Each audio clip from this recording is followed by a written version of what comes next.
तो आपने law college के एंट्री टेस्ट को पास कर ही लिया और आखिरकार लॉ कॉलेज के सफ़र का आगाज़ कर दिया। अब आप सोच रहे होंगे कि लॉ कॉलेज में आखिर होगा क्या? लॉ कॉलेज के फर्स्ट ईयर एक ऐसा साल है जो कि ना सिर्फ आपके ग्रेजुएशन पर अल्टीमेट ग्रेड्स को डिटरमिन करेगा, बल्कि ये भी डिटरमिन करता है कि आपको किस किस्म की मुलाजमत मिलेगी। लेकिन इसको सोच के आप घबराइएगा नहीं। इस वीडियो में हम कवर करेंगे कि फर्स्ट ईयर में आखिर आप क्या एक्सपेक्ट कर सकते हैं, और साथ ही साथ मैं आपको कुछ टिप्स एंड ट्रिक्स दूंगा जिसके ज़रिए आप फर्स्ट ईयर में ना सिर्फ सर्वाइव कर सकेंगे बल्कि थ्राइव कर सकेंगे। तो सबसे पहले आइए बात करते हैं कि लॉ कॉलेज में आप सीखेंगे कैसे। लॉ कॉलेज इससे पहले आपके इंटर या ए लेवल्स की तरह नहीं है। यहाँ पे आपके टीचर्स ये एक्सपेक्ट करेंगे कि आप क्लास से पहले पढ़ के आए हैं, और यहीं पे आपको कोल्ड कॉलिंग भी देखने को मिलेगी।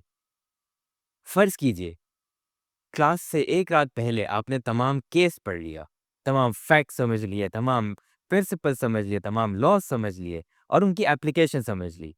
अब आप बहस करने के लिए तैयार हैं। आप क्लास में जाते हैं और 40 स्टूडेंट्स के बीच में आपके टीचर आपकी तरफ इशारा करके कहते हैं, जी केस चेजर, बताइए डोनोग्यू वर्सेस स्टीवनसन में क्या हुआ था।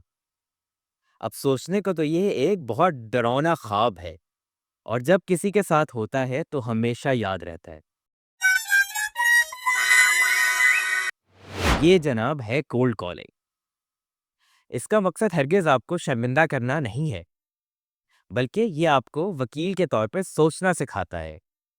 यानी अंडर प्रेशर आर्ग्यूमेंट्स देना, सब्सटैंशिएटेड विद एविडेंस, और अपनी बात पे कायम रहना।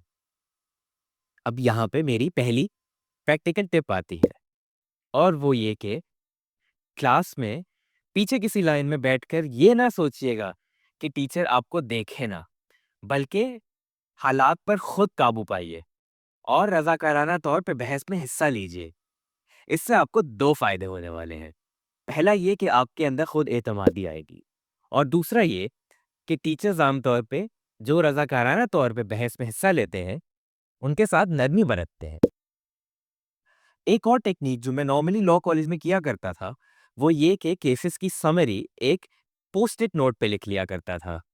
यकीन मानिए कि इस टेक्नीक ने मेरी बारहा जान बचाई है। आइए अब थोड़ी बात करते हैं कि आप यहाँ पे किस तरह के सब्जेक्ट्स पढ़ेंगे। लॉ कॉलेज के पहले साल में ऑलमोस्ट तमाम स्टूडेंट्स फंडामेंटल सब्जेक्ट्स पढ़ते हैं। मैं उन सब्जेक्ट्स की थोड़ी वजाहत कर देता हूँ ताकि आपको एक आइडिया हो जाए कि आप उसमें क्या पढ़ेंगे।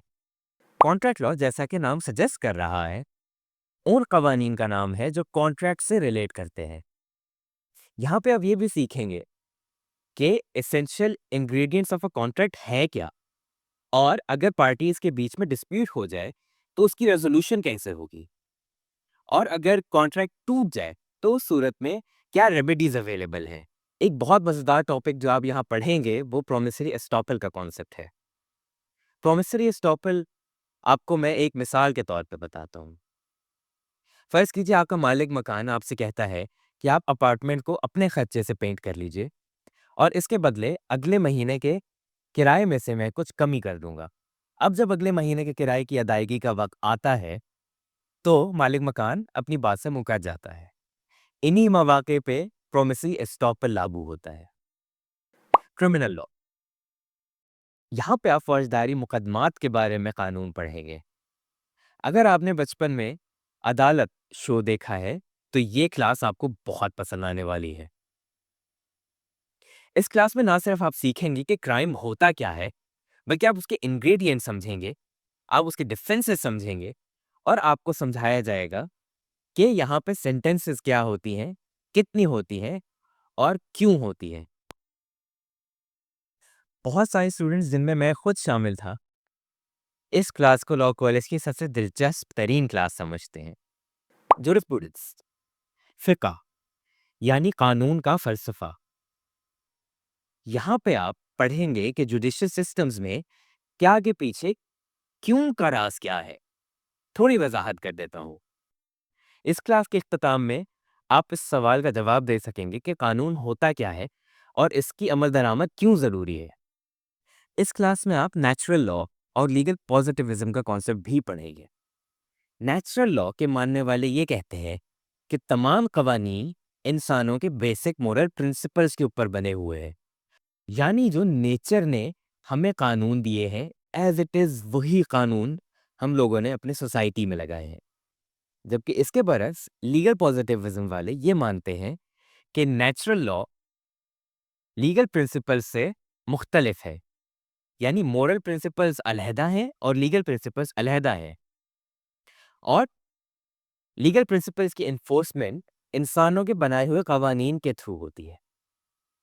फॉर एग्जाम्पल, आप यहाँ पे सोच सकते हैं कि नेचुरल लॉ एक वालिदैन का किरदार अदा करते हैं, जिन्होंने इंश्योर करना है कि बच्चों में मोरल प्रिंसिपल्स मौजूद रहें। और आप लीगल पॉजिटिविज्म को एक बोर्ड गेम की तरह सोचिए, जहाँ पे लीगल प्रिंसिपल्स इसलिए बनाए गए हैं ताकि एक स्टैंडर्ड ऑफ गाइडलाइन हो। एक रियल लाइफ एडवाइस जो मैं यहाँ पे देना चाहूँगा वो ये कि इस क्लास में आप फिलोसोफर की तरह सोचिए।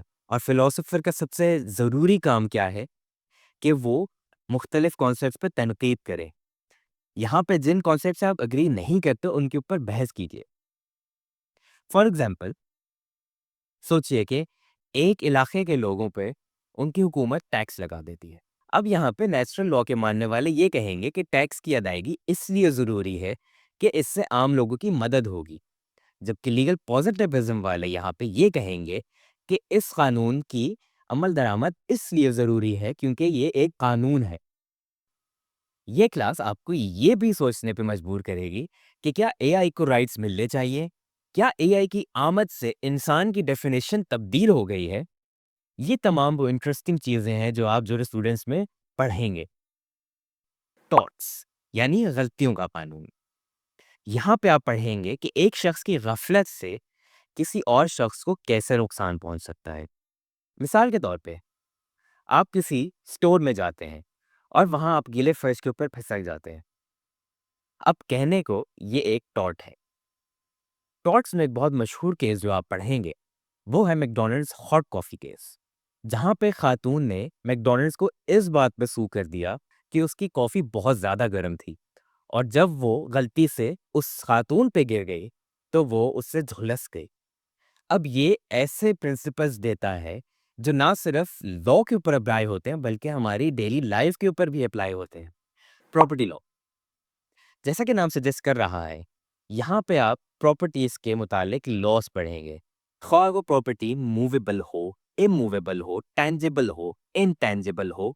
आप सीखेंगे कि यहाँ पे प्रॉपर्टी की ओनरशिप कैसे आती है और वो ओनरशिप डिस्पोज ऑफ कैसे होती है। साथ ही साथ आप ये भी पढ़ेंगे कि जहाँ पे पार्टीज में डिस्प्यूट आ जाए उनकी रेजोल्यूशन कैसे होती है। US and UK constitutional law. Constitutional law यानी आइन की पढ़ाई। इस सब्जेक्ट में आप पढ़ेंगे कि मुआशरा किन किन मराहिल से गुजर के आज हमारे पास जदीद दौर में पहुंचा है। एक मशहूर केस जो आप यहाँ पढ़ेंगे वो है brown versus board of education, जहाँ पे यूएस की सुप्रीम कोर्ट ने ये फैसला दिया कि ब्लैक्स और वाइट्स के इक्वल राइट्स हैं और उनके बीच हुकूक के मामले में किसी बिना पे तफरीक नहीं की जा सकती। ये केसेस महज रट्टा लगाने के लिए नहीं है, बल्कि आप इसमें बाकायदा देखते हैं कि किन स्टेजेस से गुजर के कॉन्स्टिट्यूशनल लॉ इवॉल्व होके हमारे पास आज पहुंचा है। Summer internships. अब आइए हम बात करते हैं समर इंटर्नशिप्स के बारे में। फर्स्ट ईयर के इख्तिताम पर बहुत सारे स्टूडेंट्स मुख्तलिफ लॉ फर्म में समर इंटर्नशिप्स के लिए अप्लाई करते हैं। इसीलिए मैंने जिक्र किया था कि आपके फर्स्ट ईयर के मार्क्स बहुत ज़्यादा मैटर करते हैं, क्योंकि ये तयन करेंगे कि आप किस तरह की लॉ फर्म में समर इंटर्नशिप करेंगे। और ये समर इंटर्नशिप अक्सर ग्रेजुएशन के बाद परमानेंट जॉब की तरफ भी लीड कर जाती है। एक प्रैक्टिकल सजेशन जो मैं आपको देना चाहूँ वो ये कि नेटवर्किंग का जल्द अज जल्द आगाज़ कीजिए। अपने एलमनाई से कनेक्ट कीजिए, अपने सीनियर से कनेक्ट कीजिए, ख्वाह वो लिंक्डइन पे हो या फेसबुक पे। उनको मैसेज करने से हरगिज़ ना हिचकिचाइए। यकीन मानिए कि स्टेजेस लोग आमतौर पे दूसरों की मदद करके अपने बारे में अच्छा महसूस करते हैं। ये कनेक्शंस आपके लिए ऐसे ऐसे दरवाजे खोलेंगे जो कि आपने सोचे भी नहीं होंगे। क्लास में कामयाब होने की प्रैक्टिकल टिप्स। लॉ कॉलेज में आपने सिर्फ पढ़ना नहीं है, बल्कि मौसर तरीके से पढ़ना है। यही ट्रेनिंग आपको आगे वकालत में भी काम आएगी। दूसरी टिप ये कि क्लासेस शुरू होने से पहले यूट्यूब के ऊपर लाजमी लेक्चर्स देखिए। इससे न सिर्फ आपको आइडिया हो जाएगा कि निसाब में आपने क्या-क्या पढ़ना है, बल्कि आपको एक इफेक्टिव प्लान भी मिल जाएगा जिसको फॉलो करके आप बाकी स्टूडेंट से आगे निकल सकते हैं। और याद रखिए, लॉ कॉलेज एक मैराथन है, स्प्रिंट नहीं। यहाँ ब्रेक्स लीजिए, अपने खानदान और दोस्तों से मिलिए और याद रखिए कि आप लॉ कॉलेज क्यों आए हैं। अगर आपको ये वीडियो पसंद आई है तो मज़ीद टिप्स और ट्रिक्स के लिए इस चैनल को सब्सक्राइब कीजिए और कमेंट्स में बताइए वो और क्या चीज़ें हैं जो आपने लॉ कॉलेज में एक्सपेक्ट नहीं की थी। आपके लॉ कॉलेज के सफ़र में बेस्ट ऑफ लक।